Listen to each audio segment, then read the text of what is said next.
Welcome to Let's Talk Sport, and today we are going to look back at some of the results in the Premier League over the weekend, and I think we're going to start off with the Man United-Chelsea game, which was the boringest 0-0 draw of all time. Maybe I'm being a bit over the top, but it was not a great result, really, for anyone watching. The neutrals, the Chelsea fans, the United fans, it wasn't that great.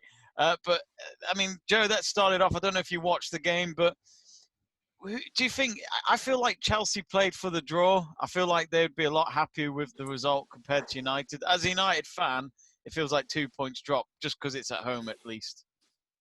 Yeah, I didn't watch all of it, I'll admit. I did switch it off because I was bored and feared that falling asleep that early might make me not want to sleep later on in the evening. But yeah, it was a strange one what I've seen. It was just both teams just seemed to pull the bit. What I saw of it seemed to just sit back. No one seemed to really go for it and grab the game by the scruff of the neck. And I don't know. Nobody looked really that convincing. I remember Marcus Rashford having a few shots, and not really trouble Mendy. Mendy. Keep on anything Kepa, and it's not Kepa that's in goal anymore. Mendy.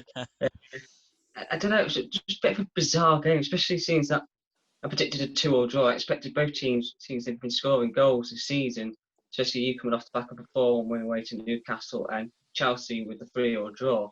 I expect there to be goals in this fixture. Both teams able to score and both lacklustre in defence.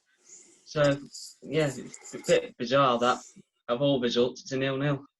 Yeah, it's funny because Seb, if I was going to give man of the match, I think Mendy for Chelsea should get man of the match just for some of the saves he made. But there wasn't really much to highlight, was there? I think really for United, it's to see Cavani on for the first time, who nearly scored on his first touch, but it hit the side netting. But I don't think there's really much to shout about with this game, is there? Maybe not for Manchester United. I'd say, yeah, man of the match, maybe Mendy. But then there's also Lindelof, who's had two terrific games against PSG and now against Chelsea. Yeah, good old Sweden. Who should be considered top sides. Then you've also got Thiago Silva, who's a beast at the back. I mean, he was great. I loved his performance. And this is probably the way forward now for Lampard. 3 at the back. I mean, because it's pretty obvious they can't do 2. And yes, we can say probably Man United deserved to score and probably deserved to win just by looking at the game casually. But then Chelsea should have had a penalty. And I don't know how that wasn't given. If you look at El Clasico this weekend where Ramos gets his shirt tugged, well, that was called scandalous. I mean, the fact that the ref's family supports Madrid, I think. Oh, that I mean, we're not going to suggest anything of any. We're not going to suggest bias of any sort, Luke. That I mean, that's probably possible, but we expect the referee to stay professional. But I don't know how he doesn't give that to Chelsea because that's I mean, he's got. And with VAR available, I mean, it doesn't help, does it, Seb, when you have VAR that's meant to be there for that? It's what I wanted to kind of say with last week with the Pickford challenge and things like that. And the Mane offside when he should have been, when he was onside, let's just say, if you give these decisions like we are all saying them, who's going to be complaining? Who's going to complain when you give that penalty to Chelsea? I don't know. Why is it so hard? Why is it so hard to give? I don't understand. Yeah, absolutely right. Because I was watching the game, and as you guys know, and maybe the viewers know, I'm a United fan, and when they showed the replay, and I was a bit like, why have they not given this? We got lucky there. But yeah, it's absolutely incredible. I mean, Luke, maybe an opportunity missed for Chelsea United as well, because, you know, when Man City are drawing, it's good to get a win on the same weekend to close the gap on teams like them, would you say? Yeah, I think the only winners from that game was Liverpool. Because of the win against Sheffield. Yeah. Here we go again. United. Liverpool this, Liverpool that. No. Like out of like the top 6 and the teams that you'd expect to be challenging for the title, the only winners this weekend were Liverpool.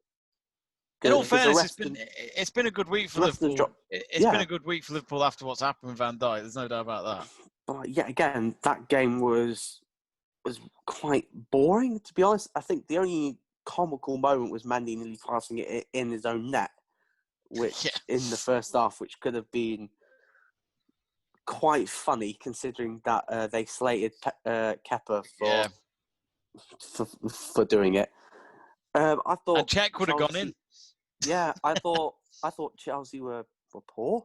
I thought Chelsea didn't really offer much going forward. I thought the back three looked good. I don't know whether or not the back three's the way forward, because I don't think he wants to play a back three, Lampard. I think he does want to play a back four because he's got so much attacking talent to shoehorn in. So, like, I think Lampard went three at the back because, like, to keep a clean sheet.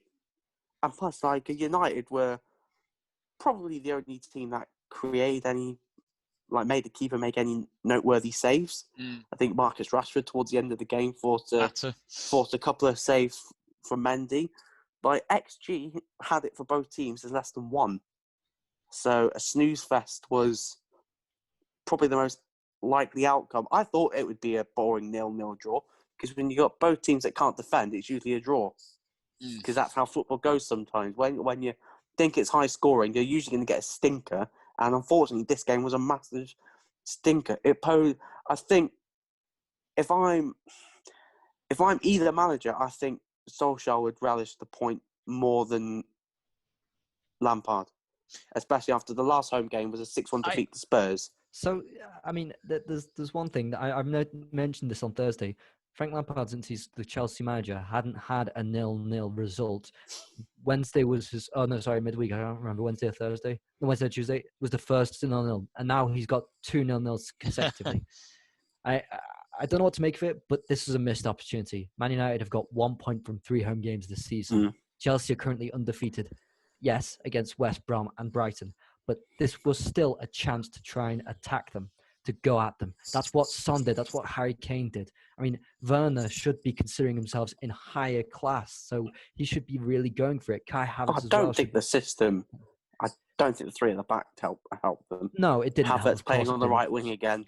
Of course, it didn't help. But there was still a chance to seize this opportunity for Frank Lampard to get one over Ole Gunnar Solskjaer finally. I think it's good as well for Lampard to get 2 games in a row with clean sheets with what's happened at the start of the season. When you look at defensively, as you said, Seb, Thiago Silva was magnificent.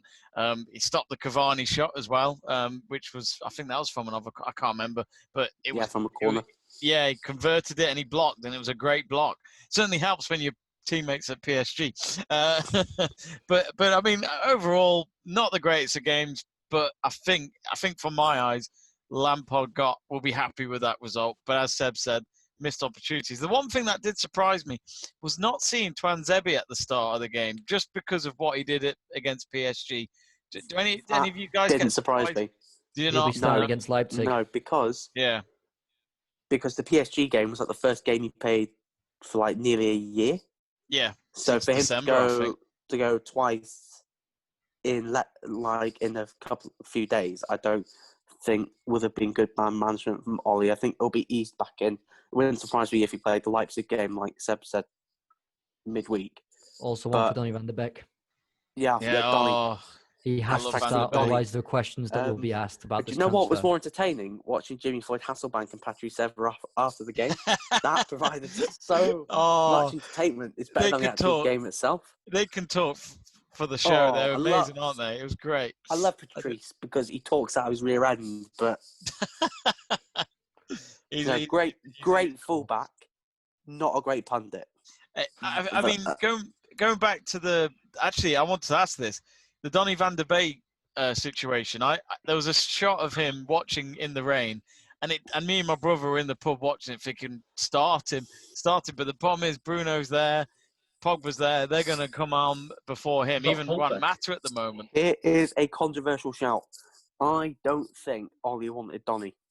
I don't think he did either. I think Ollie wanted Jack Grealish, because Jack Grealish can play out wide and he can play inside. Donny Van de Beek can play number 6, number 8, number 10. But play out wide. He's not that accustomed to it, but he can play out wide. That wide, and I think Grealish was the number 1 target.